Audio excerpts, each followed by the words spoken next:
Inilah special report Berita 1 bersama saya Andra Lesmana. Pemirsa, Gubernur Bank Indonesia Peri Warjio akan menyampaikan perkembangan ekonomi Indonesia terkini. Kita langsung bergabung dengan Bank Indonesia untuk informasi lengkapnya. Ada 4 hal yang ingin saya sampaikan. Yang pertama adalah updating mengenai perkembangan pasar.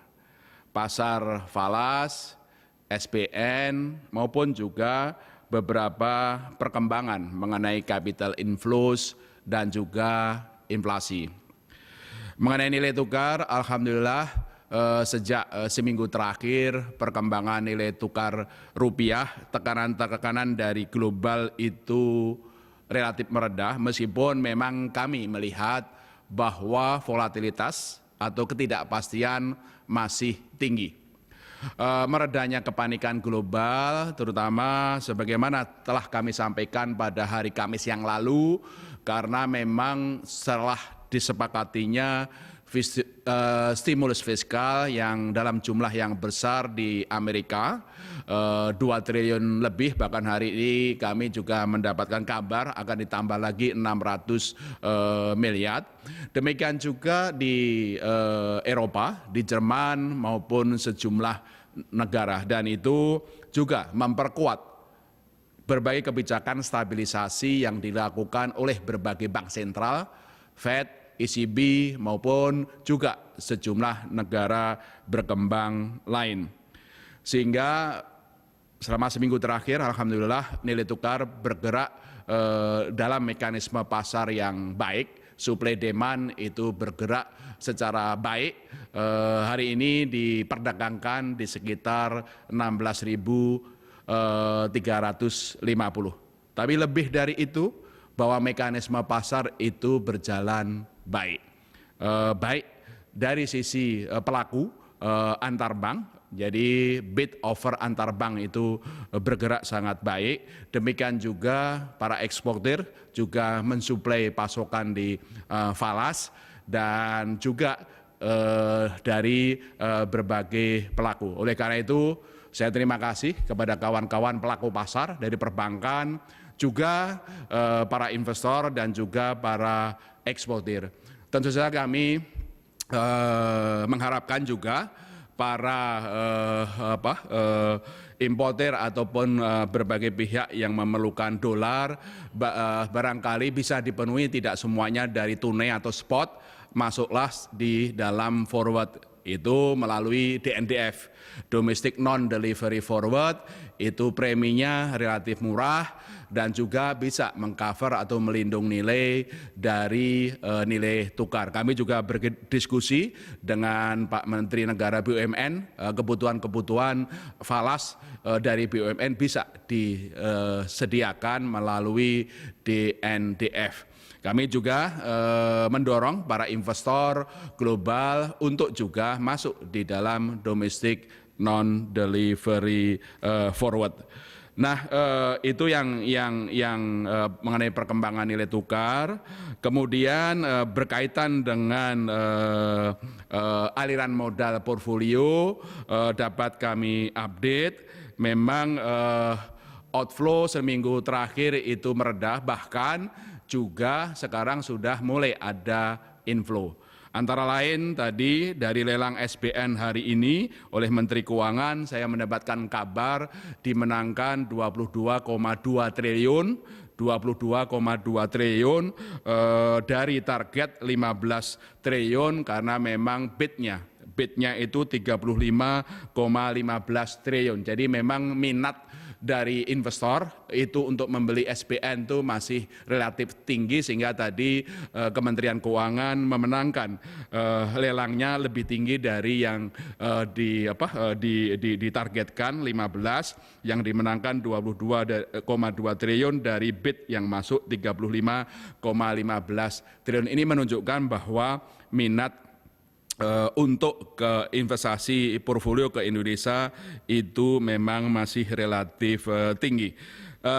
Meskipun demikian, memang kalau akumulasinya year to date itu memang masih terjadi net outflow.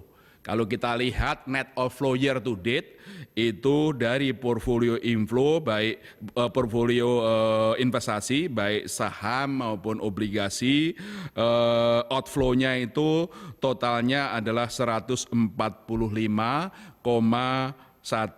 triliun. Totalnya 145,1 triliun, terdiri outflow-nya adalah 131,1 triliun itu SBN, ya. Kemudian kalau saham itu adalah 9,9 triliun. Saya ulangi, totalnya outflow year to date 145,1 triliun, SBN-nya 131,1 triliun, sahamnya 9,9 triliun. Tapi sebagian besar outflow itu bahkan itu terjadi pada periode corona. Ya, coronavirus, yaitu periode kalau misalnya kita hitung periodenya dari 20 Januari sampai 30 Maret ya, periode 20 Januari sampai 30 Maret itu terjadi outflow totalnya adalah 167,9 terjadi outflow. Nah, ini yang periode sebelumnya itu di bulan Januari sampai dengan 19 itu terjadi inflow, tapi begitu 20 Januari merebak virus kemudian terjadi outflow yang lebih besar. Totalnya adalah 167,9 triliun. Di antaranya SBN itu outflow-nya 153,4 triliun dan saham 13,4 triliun. Itu yang terjadi. Jadi memang seperti saya sampaikan sebelumnya bahwa merebaknya virus di seluruh negara, ya sekarang hampir seluruh negara itu terkena pandemik COVID-19 dan merebaknya itu juga sangat cepat, sangat luas. Ini terjadi di Amerika, terjadi di Italia, bahkan jumlah yang di Italia sudah lebih besar yang terjadi di Cina, dan kemudian di Amerika juga terus meningkat dan juga di berbagai negara lain, di Jerman maupun di berbagai negara. Kepanikan itu yang membuat outflow ini, tapi alhamdulillah dengan berbagai langkah dari stimulus fiskalnya berbagai negara, langkah-langkah stabilisasi dari bank sentral termasuk yang di Indonesia, itu memang kepanikan itu sedikit mereda meskipun ketidakpastian masih tinggi, dan itu membawa tentu saja perkembangan nilai tukar yang kita lakukan. BI berkomitmen terus melakukan stabilisasi di pasar, baik dalam stabilisasi nilai tukar rupiah melalui spot, melalui domestic non-delivery forward, dan juga pembelian SBN dari pasar sekunder. Itu triple intervention, kami terus berada di pasar untuk melakukan itu. Nah, sebagai informasi saja bahwa year to date Bank Indonesia telah membeli SBN totalnya adalah 172,5 triliun, 172,5 triliun, di antaranya 166,2 triliun itu adalah pembelian SBN dari pasar sekunder yang memang dilepas oleh investor asing. Ya, itu yang kami lakukan. Kami terus berada di pasar, menjaga stabilitas nilai tukar melalui triple intervention, spot, DNDF, dan pembelian SBN dari pasar sekunder. Kami membeli 166,2 triliun dari pasar sekunder SBN dan berkoordinasi dengan pemerintah.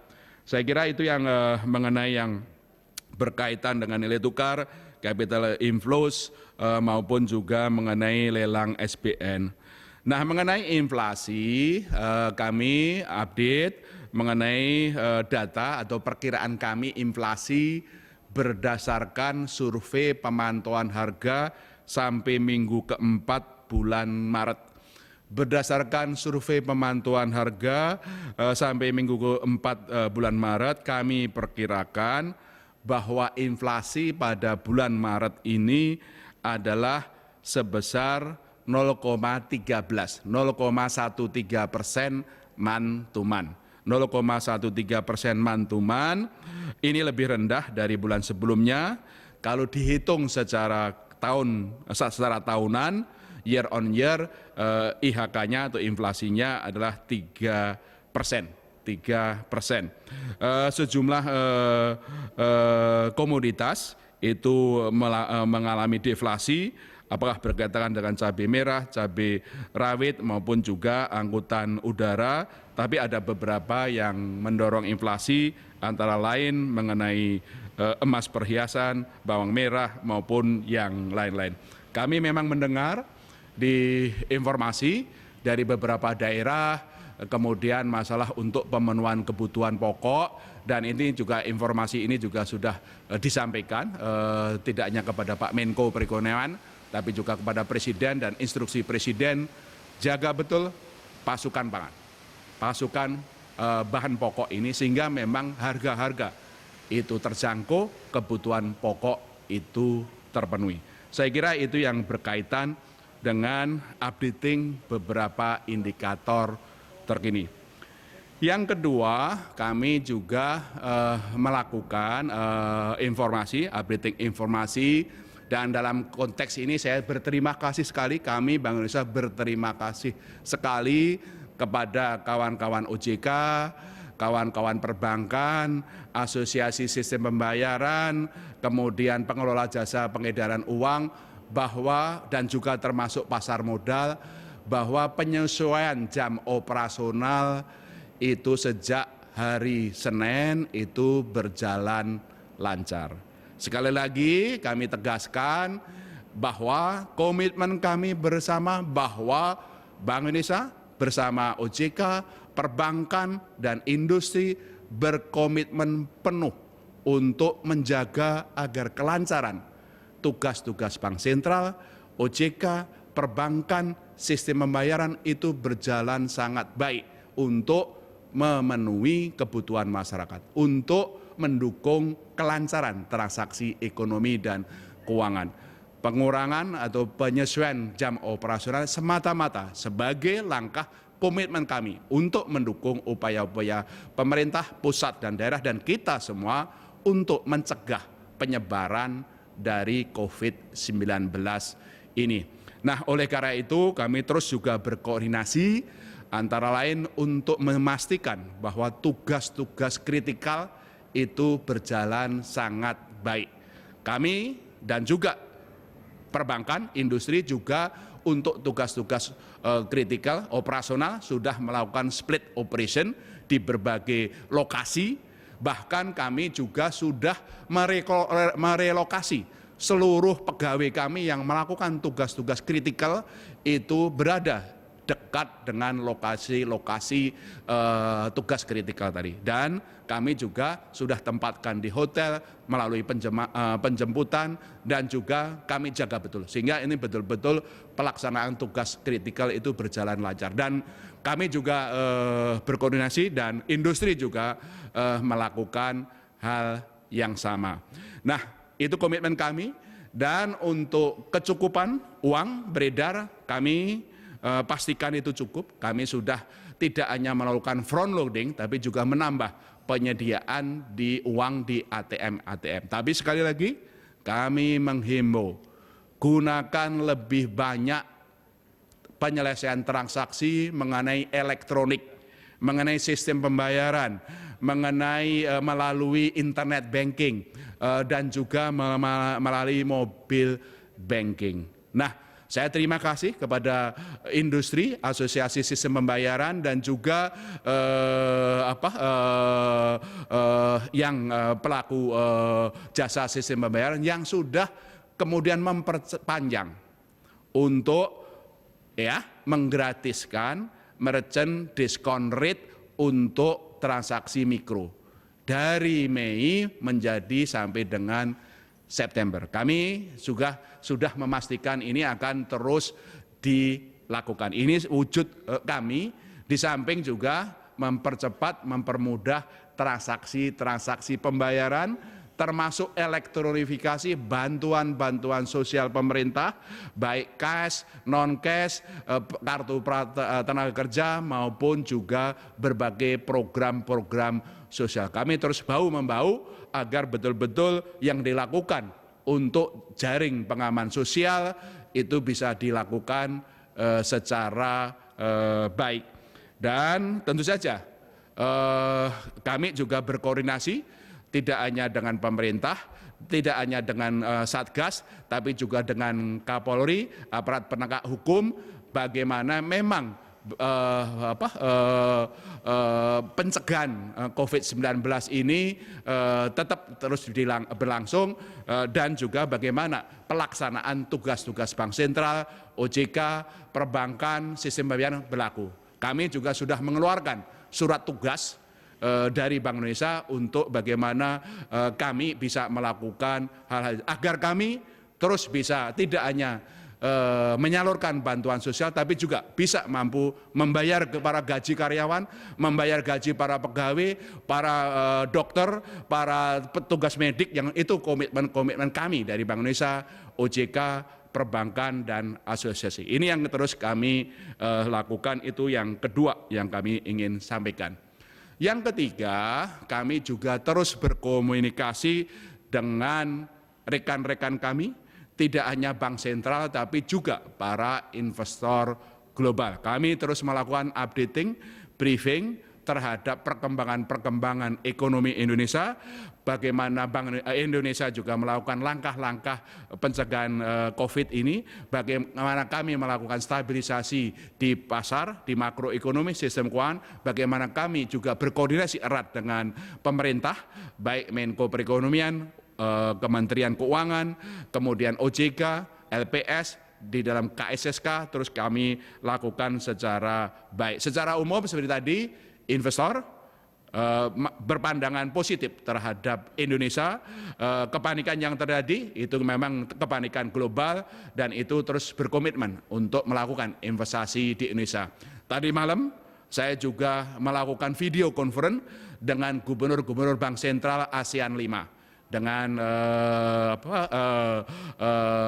Managing Director Monetary Authority of Singapore, dengan Gubernur Bank Negara Malaysia, dengan Gubernur Bank of Thailand, dengan Gubernur Bank Sentral Filipina, yang bagaimana kami bersama-sama melihat saling tukar informasi keadaan-keadaan yang di masing-masing negara, bagaimana langkah-langkah pencegahan COVID-nya, bagaimana juga kami juga saling mendukung, saling sharing information untuk melakukan stabilisasi di pasar, injeksi likuiditas, dan juga bagaimana berbagai kebijakan fiskal stimulus dilakukan di berbagai negara. Itu menunjukkan bagaimana kita tidak hanya bergerak secara nasional tapi juga secara regional maupun internasional.